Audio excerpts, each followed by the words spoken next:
Hello Mark, I'm Iris and my student number is 51. I'm a Sophomore at NCUE. Sorry that I forgot to fold the freshman poster, and now I made the recording. And the speaker is Cedric Villani, and the topic is what is so sexy about math? What is that French people do better than all the others? If you would take polls, the top 3 answers might be love, wine, and whining, laughter. Maybe, but let me suggest a 4th one. Mathematics. Did you know that Paris has more mathematicians than any other city in the world, and more streets with mathematicians' names too? And if you look at the statistics of the Fields Medal, often called the Nobel Prize for Mathematics, and always awarded to mathematicians below the age of 40, you will find that France has more Fields Medalists per inhabitant than any other country. What is it that we find so sexy in math? After all, it seems to be dull and abstract, just numbers and computations and rules to apply. Mathematics may be abstract, but is not there and is not about computing. It is about reasoning and proving our core activity. It is about imagination, the talent which we most praise. It is about finding the truth. There's nothing like the feeling which invades you when after months of hard thinking you finally understand the right reasoning to solve your problem.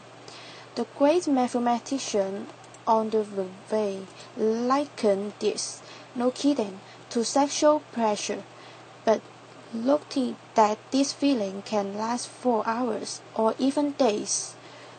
The reward may be big.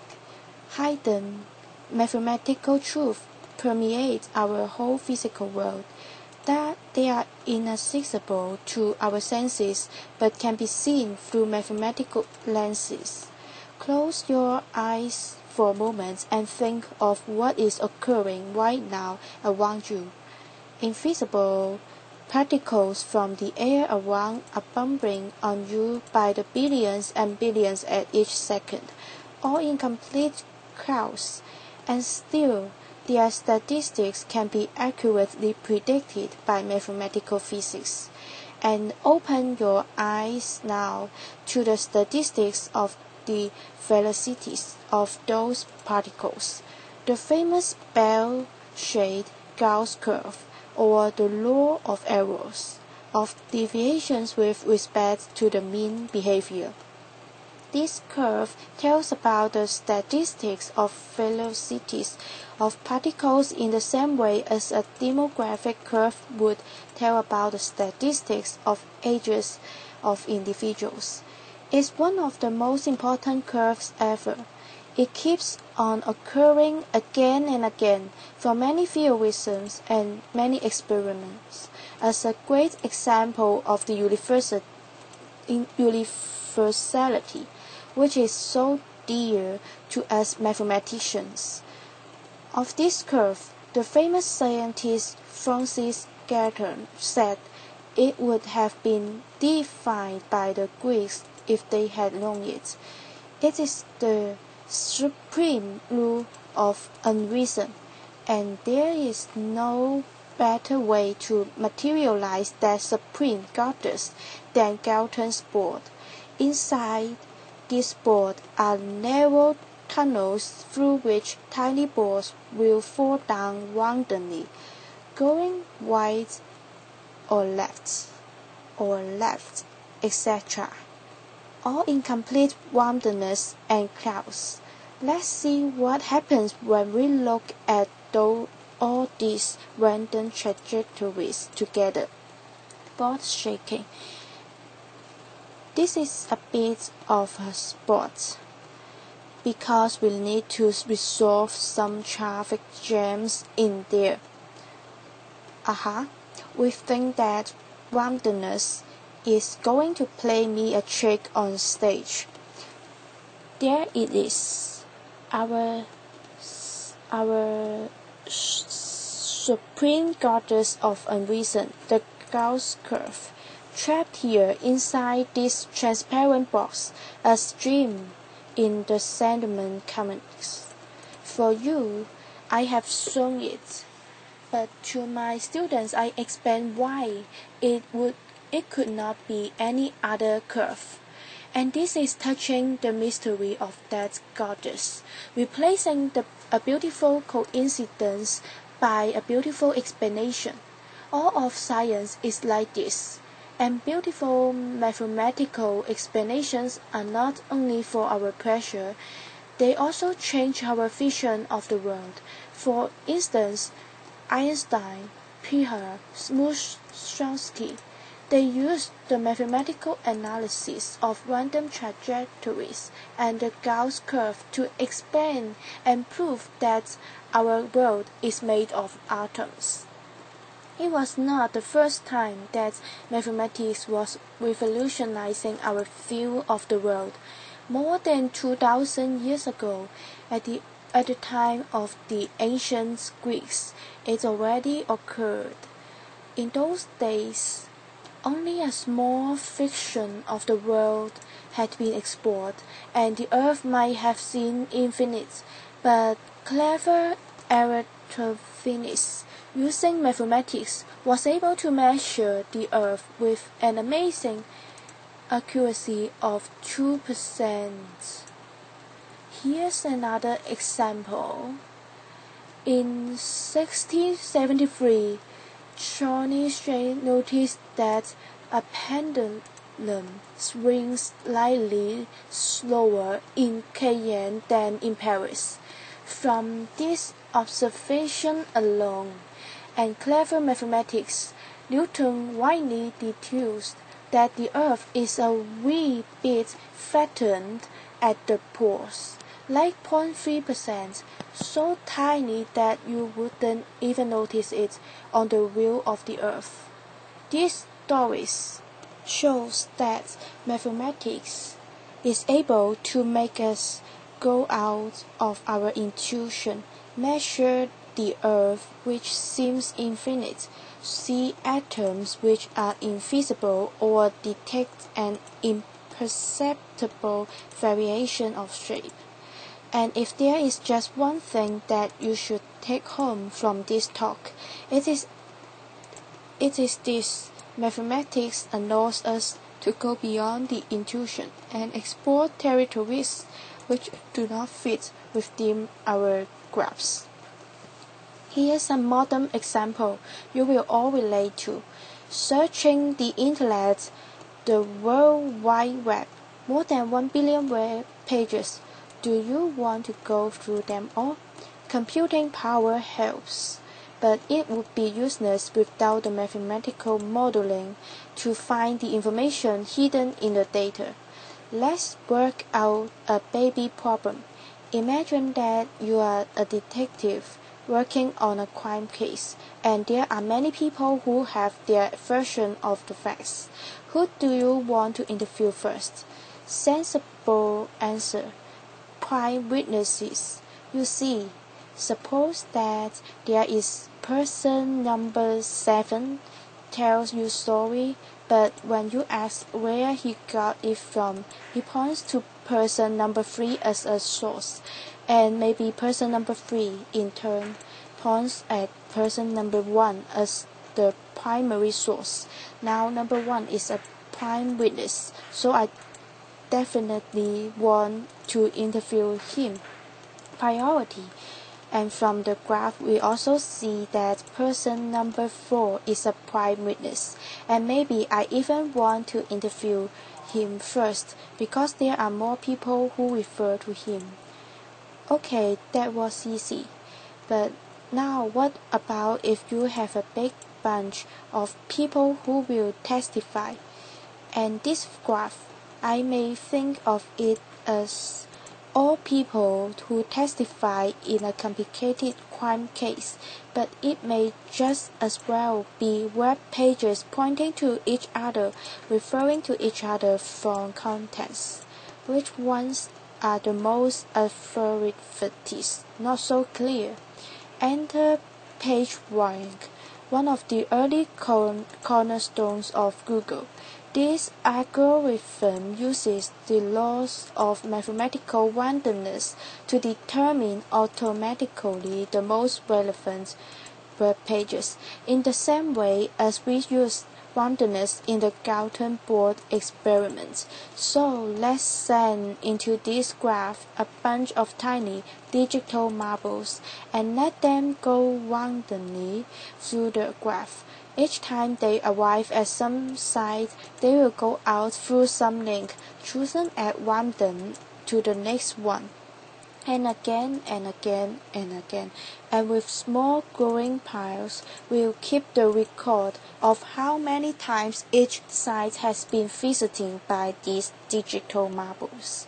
Here we go, randomness, randomness, and from time to time, also let's make jumbo completely randomly to increase the fun. And look at this, from the chaos we emerge the solution. The highest price corresponds to those sites which somehow are better connected than the others, more pointed at the others. And here we see clearly which are the web pages we want to first try. Once again, the solution emerges from the randomness. Of course, since that time, Google has come up with much more sophisticated algorithms, but already this was beautiful, and still just one problem in a million. With the advent of digital era, more and more problems led themselves to mathematical analysis, making the job of mathematician a more and more useful one, to the extent that a few years ago it was ranked number one among hundreds of jobs in a study about the best and worst jobs published by the Wall Street Journal in 2009. Mathematician best job in the world. That's because of the applications, communication theory, information theory, game theory, compressing, machine learning, graph analysis, harmonic analysis, and why not stochastic processes, linear programming, or food simulation. Each of these fields have monster industrial applications, and through them there is big money in mathematics.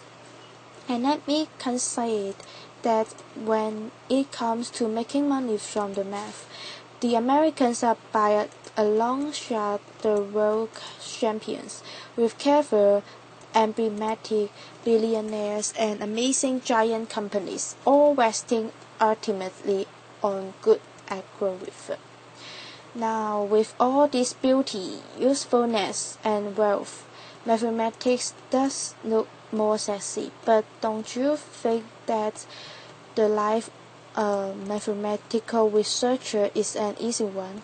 It is filled with perplexity, frustration, a desperate fight for understanding.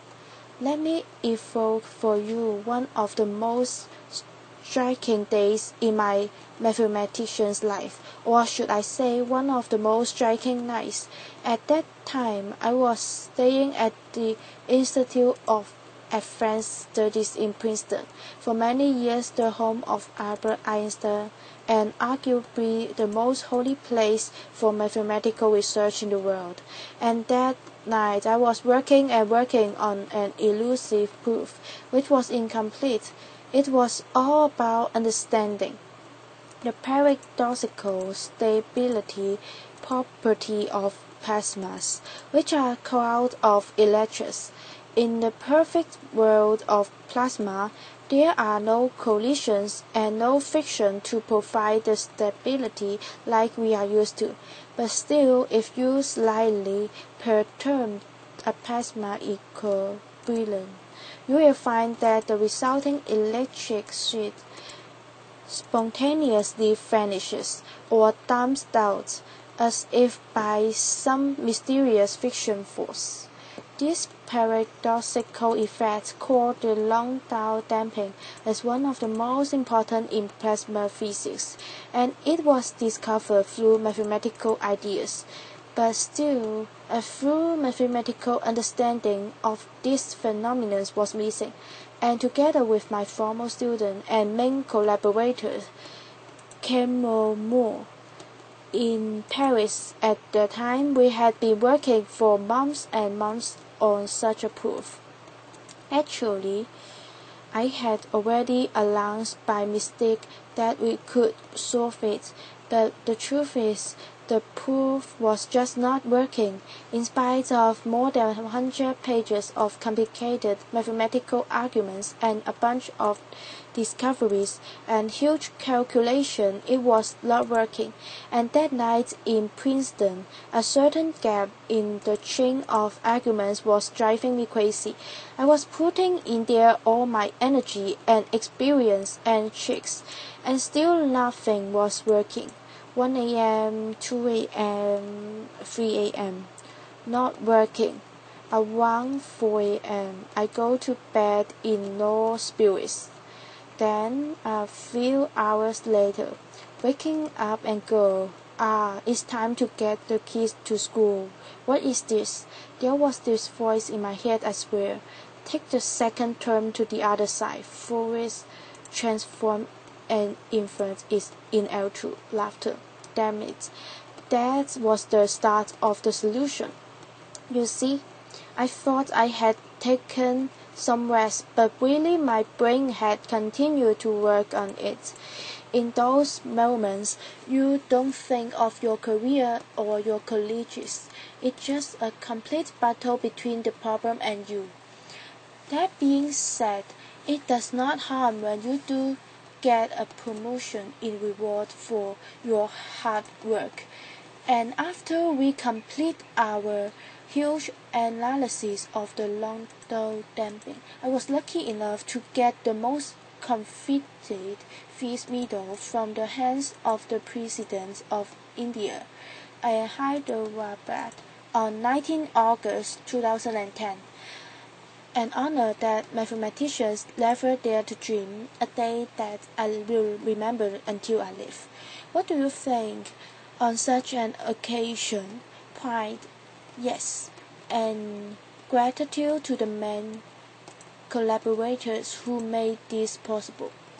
And because it was a collective adventure, you need to share it, not just with your collaborators. I believe that everybody can appreciate the field of mathematical research and share the passionate stories of humans and ideas behind it. And I have been working with my staff in Institute Henry Pinkerway, together with partners and artists of mathematical communication worldwide, so that we can found our own very special museum of mathematics there. So, in a few years, when you come in Paris, after tasting the great crispy spaghetti and macaron, please come and visit us at Institute Henry Pinkerway and share the mathematical dream with us. Thank you. A pause. Thank you for your listening.